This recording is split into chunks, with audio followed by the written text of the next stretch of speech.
संजू खेलेंगे चौथा टी20आई मुकाबला। अचानक से गौतम गंभीर ने ले लिया है बड़ा फैसला और हो गई है सीधा प्लेइंग 11 में एंट्री। वैभव को बाहर करके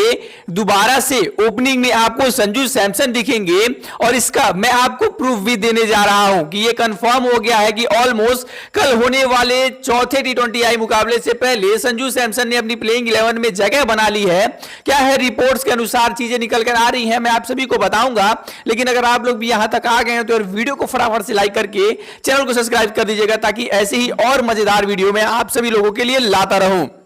दरअसल आप देखोगे तो संजू सैमसन वो खिलाड़ी जिन्होंने टीम इंडिया के लिए वर्ल्ड कप में बैक टू बैक एक नहीं दो नहीं तीन अनबिलीवेबल सी मैन ऑफ द मैच की पारियां खेलते खेलते प्लेयर ऑफ द टूर्नामेंट वो खिलाड़ी रहा और उसने हमको वर्ल्ड कप जिताया। जब टीम इंडिया वर्ल्ड कप जीत रही थी, जब सूर्य कुमार यादव गौतम गंभीर के साथ उस ट्रॉफी के साथ फोटो खिंचवा रहे थे तो शायद उन लोगों ने कभी ऐसा सोचा भी नहीं होगा, इवन सूर्य कुमार यादव ने भी अभी ऐसा नहीं सोचा होगा कि वो अपना आखिरी टी20आई मुकाबला खेल रहे हैं। ना संजू सैमसन ने ऐसा सोचा होगा कि आने वाले दो मुकाबलों में अगर मैं फेल हो जाता हूं तो मेरे साथ इस तरीके का व्यवहार किया जाएगा, अगर मैं इस तरीके से फेल हो जाता हूं तो मेरा हाल ये किया जाएगा कि मुझे टीम से ही ड्रॉप कर दिया जाएगा, इवन स्क्वाड से ही रिलीज कर दिया जाएगा। यह संजू सैमसन ने भी नहीं सोचा होगा, लेकिन वैसी चीजें हुई। अब तो बैक टू बैक मुकाबले संजू सैमसन के बिना भी खेल के देख लिया टीम इंडिया ने। उन दोनों मुकाबलों में वैभव भी फेल होते हैं, टीम इंडिया बुरी तरीके से मुकाबला हारती है। इवन तीसरे मुकाबले में तो केवल और केवल 76 रनों पर टीम इंडिया ऑल आउट हो जाती है। तो मैं ये पूछना चाहता हूं कि संजू सैमसन को आपने प्लेइंग 11 से निकालकर कौन सा बड़ा जो है वो किला जीत लिया भाई, कि इनको आपने साइड कर दिया और आप जो है वो किला जीत गए, आप जो है वो सारी चीजें जीत गए। बस मैं यही पूछना चाहता हूं, लेकिन ऐसी कुछ चीजें हुई नहीं और टीम इंडिया में अब वापस से चौथे मुकाबले से पहले संजू सैमसन आपको खेलते हुए दिख सकते हैं। दरअसल जब तीसरे मुकाबले के बाद टीम इंडिया 76 पर ऑल आउट हुई तो प्रेस कॉन्फ्रेंस में कप्तान नहीं आए और ना ही कोई और सपोर्टिव प्लेयर आया, बल्कि प्रेस कॉन्फ्रेंस के दौरान टीम इंडिया के हेड कोच खुद गौतम गंभीर आते हैं सवाल जवाब देने के लिए।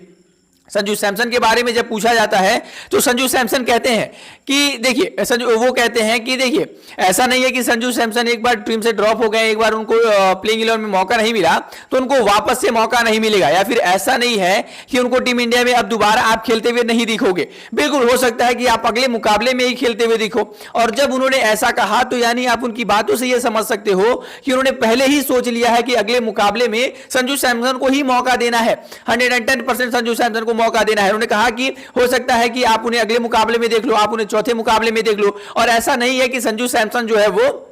अब टीम इंडिया में कभी आपको खेलते हुए दिखेंगे, ऐसा बिल्कुल नहीं है। वो हमारा संजू सैमसन के साथ बातचीत थी, सारी चीजें हमने संजू को एक्सप्लेन की हैं कि कैसे क्या चीजें हो रही हैं, किस चीजें से कौन सी चीजें हो रही हैं, कैसे हो रही हैं, सारी डिस्कशन संजू सैमसन के साथ हुई हैं और इस वजह से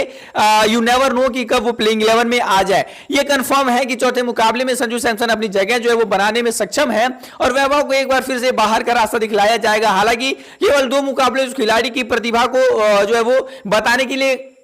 सक्षम नहीं है और वो काफी कम है उस खिलाड़ी के 2 मुकाबले। हालांकि उनका इंटेंशन भी हमने देखा तेज तर्रार रन बनाने का, लेकिन कहीं ना कहीं अभी हमें जो है वो संजू सैमसन की एक्सपीरियंस की जरूरत है, क्योंकि वो एज अ एक्सपीरियंस वाले खिलाड़ी हैं और उनके आ जाने से एक लेफ्ट एंड राइट हैंड का कॉम्बिनेशन भी बनता हुआ आपको नजर आएगा।